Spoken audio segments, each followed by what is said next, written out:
Hey guys, welcome back to my channel, or welcome if you are new here. In today's video, I'm going to be talking all about breastfeeding, things that you should know. I did want to start this video by saying there is absolutely no judgment coming from me if you choose to formula feed your baby or breastfeed your baby. Whatever you choose is your choice and is best for your baby. Fed is best. So just remember that. I'm not judging. This is a judgment-free zone here. I am also not a lactation consultant. So just remember, I've breastfed 3 babies and I am just here to share my experiences and things that I have learned along the way that have worked for me. Starting with colostrum, that is the milk that you first produce, and you actually start producing it around week 20 of pregnancy, and you produce it up until your baby is about 3 days old. Colostrum is this thick yellow liquid, very sticky, and that is what your baby is going to get the first few days of their life. And they really only need a teaspoon size amount in the first couple of days. So colostrum, like I said, it's very sticky and thick, and it is super full of nutrients and immune boosting compounds that fuel and support your baby in the first few days of life. Around day 3 or 4, your milk will come in, and this is actually going to be called transitional milk. You will notice that your transitional milk is pretty orange, and it's kind of a mix between colostrum and your regular milk as it starts to come in. At this time, your boobs may feel very engorged, and you can definitely pump to get some relief. I do, but when your milk comes in, it comes in strong, and you will definitely feel very full and engorged, and your boobs might feel pretty sore. So just pump if you need to. A very important part of breastfeeding is making sure that the latch is good. You want to make sure that your baby's mouth is fully on the nipple and part of the areola. You don't want your baby only sucking on your nipple. That's going to be really painful, and it's not a good latch, and it will probably hurt your supply later down the road. So in the hospital, they should have lactation consultants available to see you, and I would highly, highly recommend you take them up on that and just have them show you how to properly latch your baby, and then they can also come back and check as your baby feeds the first couple of days that you are there, just making sure that your latch is good before you go home. You can always go see a lactation consultant once you are home if you feel like you need help with your baby's latch. I'm gonna insert some photos on the screen of how to get your baby to properly latch. You just want them to have a very wide mouth, and then you can squeeze your breast. I think they call it like squeezing it like a sandwich or holding it like a burger. You're gonna wanna make sure that you're squeezing it and shoving it into your baby's mouth. That's literally word for word what my lactation consultant told me. You wanna shove it into their mouth and make sure they're getting a very big mouthful of breast. It should not be painful. The first couple of days might be as your nipples get used to nursing, but after the first few days, breastfeeding shouldn't be painful. And if it is, you can definitely remove your baby and have them relatch. And the way to remove your baby is to put your finger in and break the seal between baby's mouth and your breast. There are so many different positions you can feed your baby in. I will insert a photo again of different positions. I personally like nursing in the cradle position and then also in the football position. My first son, Weston, really liked nursing in that position, and I felt like it worked really great. I also do like side lying. I do that with Navy a lot. There's tons of different positions, and just remember, one position that works for someone may not work for you, and a position that works for you may not work for someone else. So just keep that in mind. Try them all out and do what works best for you. So now, breastfeeding after the hospital. First and foremost, what I want you guys to know is breastfeeding is supply and demand. Your body will make more milk as it feels the need for more milk. Now, of course, there are special situations where people can be doing everything right and they still may not produce breast milk, but generally, breastfeeding is supply and demand. So keep that in mind going forward. Now, once your milk actually comes in, you may be surprised to know there are actually 2 different types of milk that your body produces. The first one is Foremilk, and the second one is Hindmilk.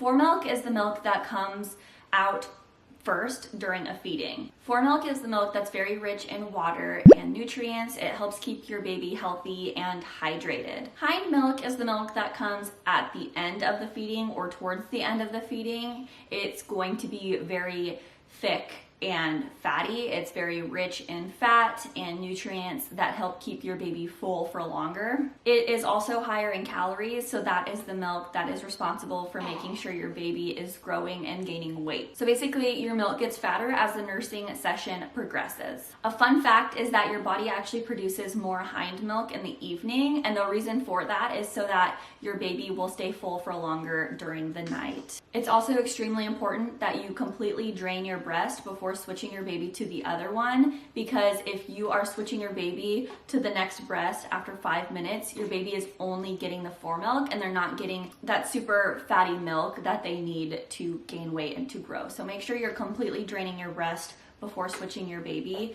Same goes for pumping. If you pump, you want to make sure that you're fully draining your breasts so that the pumped milk has the right amount of hind milk and foremilk in it. Once your milk comes in, you should feel what's called a letdown. And this is what basically makes your body let down your milk. Now, I know that not all people feel they're let down, but I do, and it feels like pins and needles going through my breast. So when baby starts sucking, after about 10 seconds, it's going to trigger your body to let down your milk. Sometimes in the early weeks, as your body is producing a ton of milk, you will feel a letdown even when your baby's not nursing, and that's completely normal. That's when you may notice that you are leaking or you have some milk leaking out of your bra or out of your shirt if you're not wearing a nursing pad. Just remember that your baby won't get any milk out if you don't have a letdown. So do what you need to do to get a letdown. Usually there isn't an issue with getting a letdown in the early months, but around month 3, I have previously struggled with getting a letdown.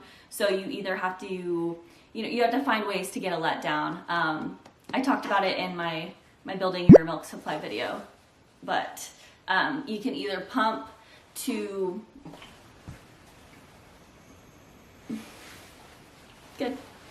If you're someone who wants to pump and build up a good freezer stash, the perfect time to start pumping is the day that your milk comes in. I have made a video all about building a freezer stash and increasing your milk supply. If you guys want to check that out, I'll leave it linked down below. It's actually my most viewed video, so definitely check that out if you're interested in building up a freezer stash. If you're someone that will be going back to work or something, I have all of my tips and tricks of building my freezer stash in that video. If you don't want an oversupply, you can still pump when needed if you're feeling engorged, but only pump until you feel relief. Because remember, your body is going to make the milk that it's using. So if you're pumping out 10 ounces when you're engorged just to feel relief, your body is going to make that because your pump is telling your body that there's a demand for that milk. So pump if you need to feel relief.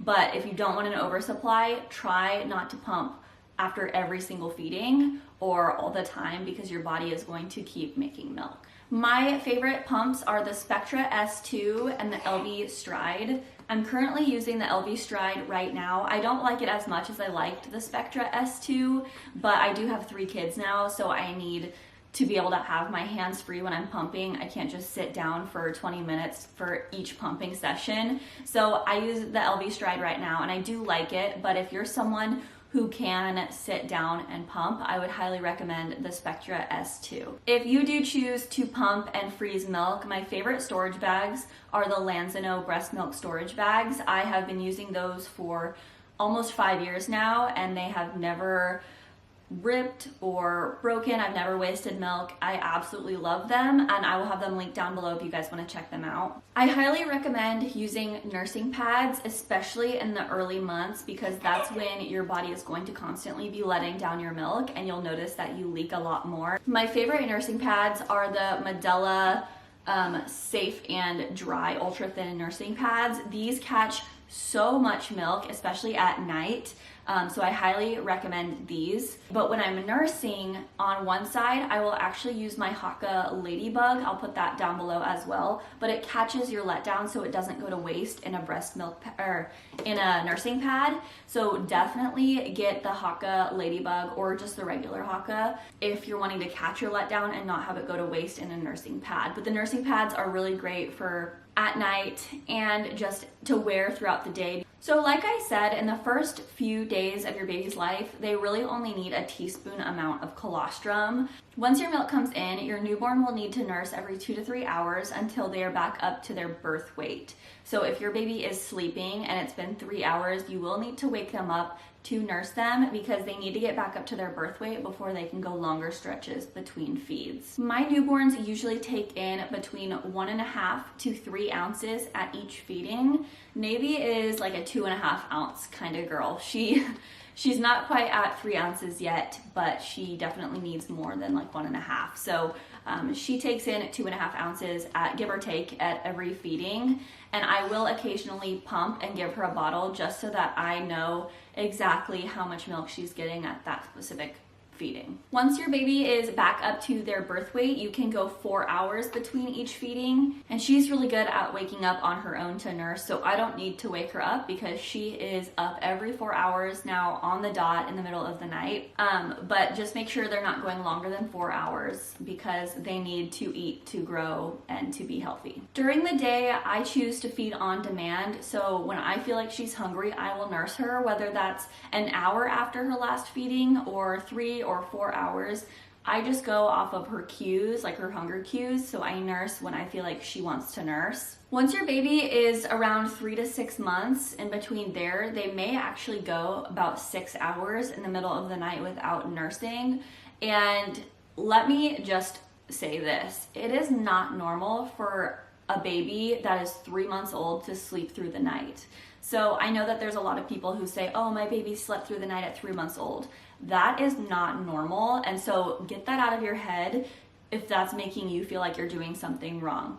Babies, especially like 4-month-olds, 5-month-olds, it is normal and healthy for them to eat at night. So just keep that in mind. If your baby is waking up to nurse at night, it's normal and it's really, really good for them. It's not normal for a little baby to go 12 hours without eating, and it's probably not very good for them either. So if you choose to nurse in public and you're not comfortable with nursing without a cover, I'm personally not, but I applaud anyone who is. I wish I was that comfortable to nurse without a cover, but out in public, like at a restaurant or something, but I'm not. So I do wear a cover, and my favorite cover is this Parker, I think it's called Parker Baby, and it's like a little nursing cover, but it's a 4-in-1. So it's multi-use. You can use it as a car seat cover. You can put it on a shopping cart, but it just goes around you. And then, sorry, it's hard like holding Navy right now, but it just goes around you and it will cover them. So I would definitely recommend picking up a nursing cover if you're someone who's gonna want a nursing cover. I also really like this one because it's lightweight and it's very breathable for your baby, especially in the summer. You're not gonna want a heavy blanket over them. So that's why I would definitely recommend this. Now I will say, if you are at home the first couple of weeks, do not cover. Like, you're already trying to get used to breastfeeding, your baby is trying to get the hang of breastfeeding, and you need to make sure that you have eyes on your baby so that you can make sure that they're latching well and they're feeding well.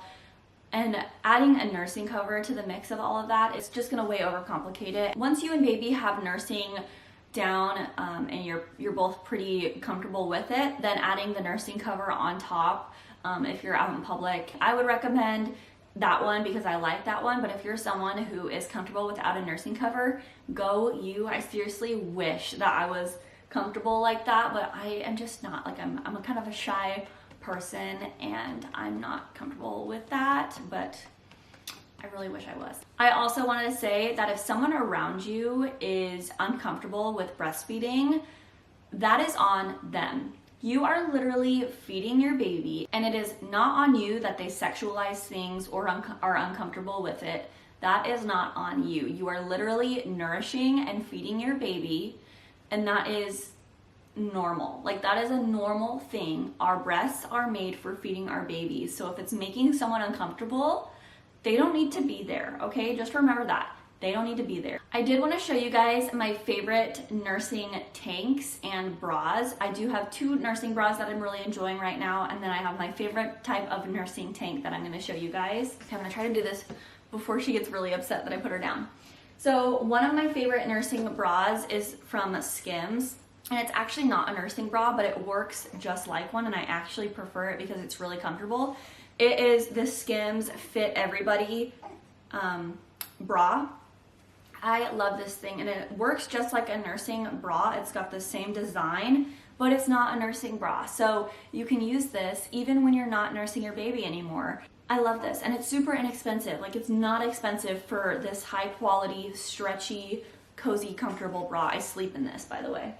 And then I also am really liking this more structured nursing bra, and it has the clips right here. This is from Amazon. I'll link it down below, but it's got the clips for easy access. But if you want a little bit more support and structure, this is your bra. It's amazing. I love this. And then my favorite kind of nursing tank is from Target. I'll link it down below as well. But it is just a basic cami, but it has the clips on the side that make it super nice and easy for nursing. Now, I don't buy a ton of nursing clothes. I am more someone who likes to layer. So if I'm wearing a nursing tank slash cami, I will put on like a jean jacket, or I'll put on a cardigan or something. I'm very much like, I like to save money where I can, so I feel it's just easier for me to buy these basic nursing items and then layer on like regular clothes. I don't buy a ton of like nursing sweaters. I just don't feel the need for that. So I just stick to the basics, and I find that these work really, really great. One thing to keep in mind is that breastfed babies get all of their nutrients from your breast milk. So they don't need food for nutrients. They don't need anything for nutrients other than vitamin D drops. So breastfed babies actually do have some residual vitamin D from mama the first couple of weeks of life. So you don't need to really start the vitamin D drops until they're about 2 weeks old, is what her pediatrician told me. So I started these when she was about 1.5 weeks old, and I do a drop a day. If you wanted to put pumped milk into a bottle, you can put a drop of this in it, or you can put a drop directly into their mouth. Whatever you choose, but just make sure that you're getting them a drop of vitamin D every single day for breastfed babies. If you supplement with formula, you don't need to do it because formula is fortified with vitamin D, so just keep that in mind. All right, you guys, that is it for today's video. I hope you enjoyed it, and I hope you got something from it. If you guys liked today's video, please make sure to give it a thumbs up. I am planning on filming a breastfeeding must-haves video, sharing all of my favorite breastfeeding items and things that just make my life so much easier. If that is something you guys want to see, give this video a thumbs up so I know you guys want to see that video, and I will make it in the coming weeks. Thank you guys again so much for watching today's video. Please consider hitting that subscribe button if you are not already subscribed, and I will see you guys in my next video. Bye.